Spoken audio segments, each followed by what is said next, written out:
of talking about, we touched on about relationships and staying faithful. So I kind of sometimes notice that I'm not staying faithful in my relationship to God because I notice I start dwelling back into things that I know is God. And I would say, like, me going to the club, my morning meditation, sometimes I interrupt those with, like, listening to secular music. Sometimes, like, indulging into the ratchet culture that we live in today. And I'm thinking, like, oh, man, that's really not of God, because I start to feel like my spirit be conflicted. Not only that, I get, like, headaches, like, literally, because I know my spirit isn't right. But once I start doing those things of God and staying faithful to my relationship, I notice that things are starting to change back to where God wants me to be. So how would I continue that growth, like, if you had the same situation? I don't think you recognize that complexion in itself is a blessing. Right. To know right from wrong is a blessing. To know that you're in this situation and you need to be out of it is a blessing. So just like I sit in an audience and I have somebody ministering to me and giving me different messages and I feel convicted, so I go home and I'm like, God, you know what? I want to be different. I don't want to be the same person that I've been today, that I, to be the person tomorrow. So I'll pray about that, and you'll notice that God will take you out of those things, and you don't even realize it. So one day you'll be going to the club every week, and then you'll notice, oh, I'm not going to the club no more, or I'm not going to do this. Your friend will call you, and you decide you want to do something different. Right. And that's when God decides to place to show you that the conviction, He's taking you out of it. He's actually answering the prayers that you have, that you've been praying for. All right, my name is Kiana. I'm Taisha. I'm Ostina. And I'm Shaniqua. And this is Kitch'n Konversations.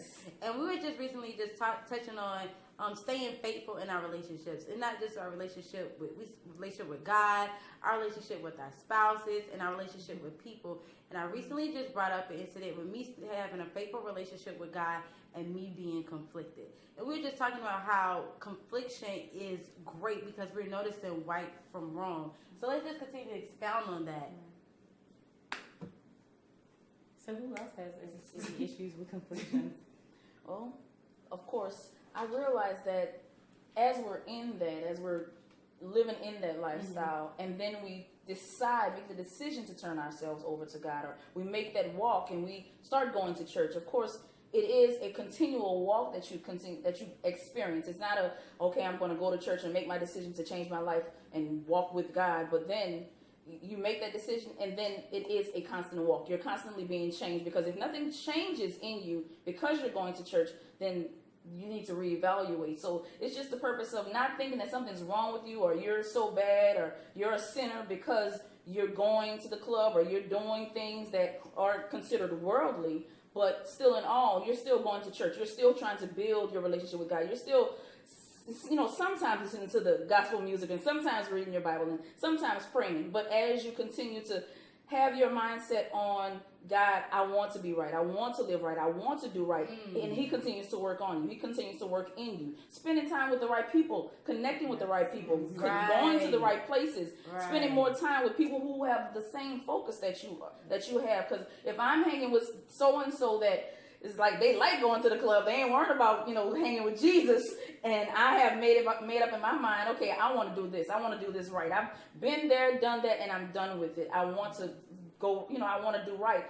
Spending time with that person occasionally would be okay, not to just turn them away, but still, I'm focused here. God is going to direct them another way. You don't even have to push them away. They'll fall off.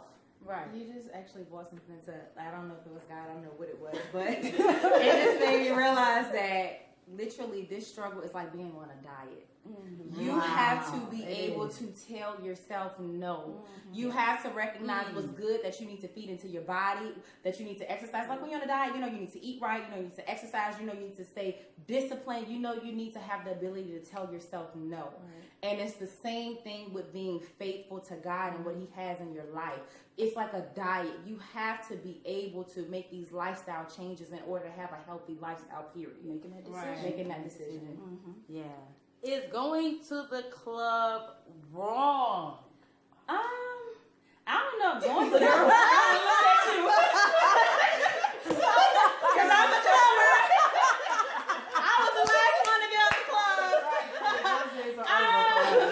I don't necessarily. I think what it is that just like alcohol can consume you, a lot of times when you get into that lifestyle, it can consume you. And if you allow it to consume you, then that's what it is. If you go in, it's a homegirl's birthday, you know you saved, sanctified, you ain't about to go in there and do nothing. I'm going to celebrate my friend, I'm in there, out there. I don't feel like anything is wrong with that. However, if that is your lifestyle, if that has become more important than your faith, more important than God, if you're going to the club more than you're going to church and fellowshipping, that is a problem. That in itself is wrong. That is a problem.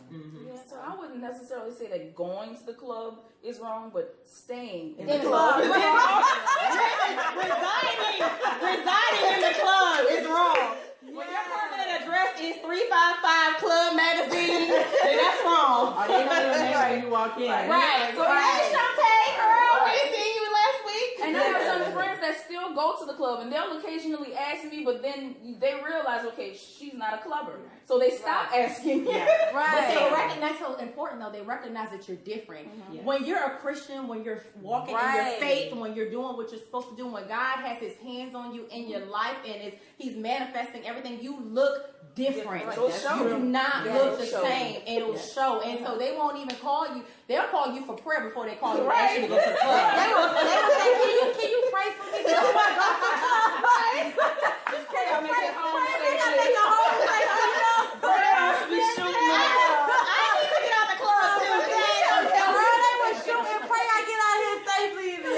And what's worse is pray I find a good man.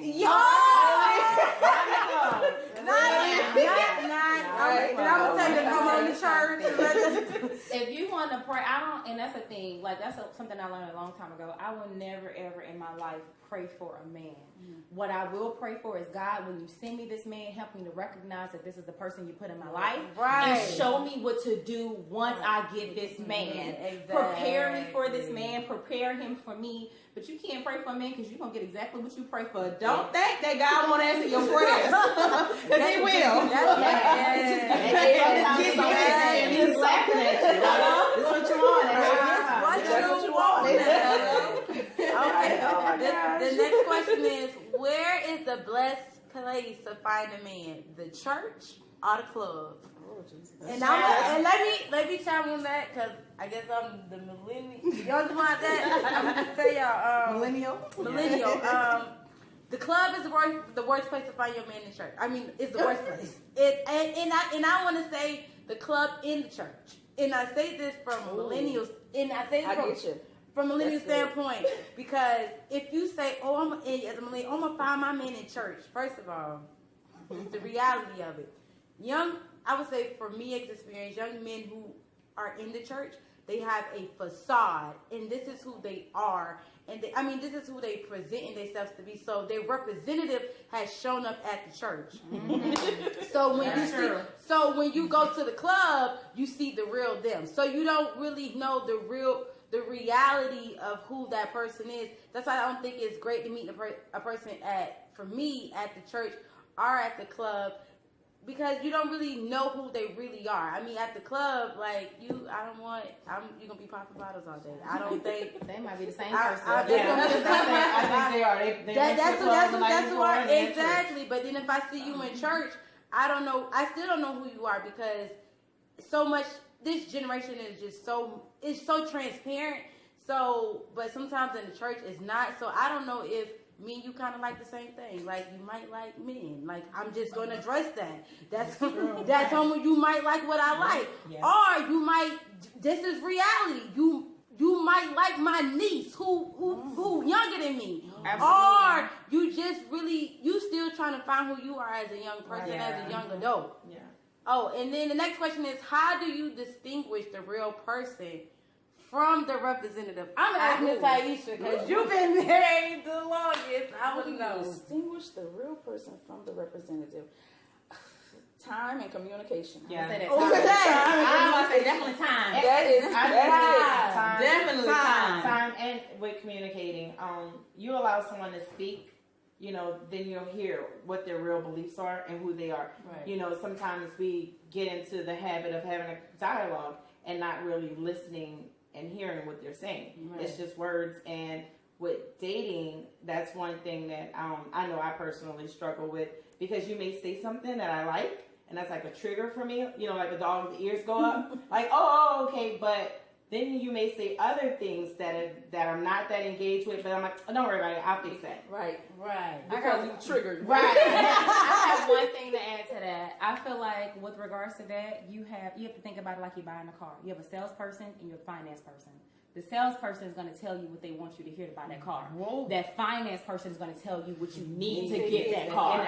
And you have to look at it like that. Right. You need to give it time because that person is going to sell you something and you want to know what it really is that you're buying and what you have to do to get it. Mm-hmm. But the next question is, but how long should it take?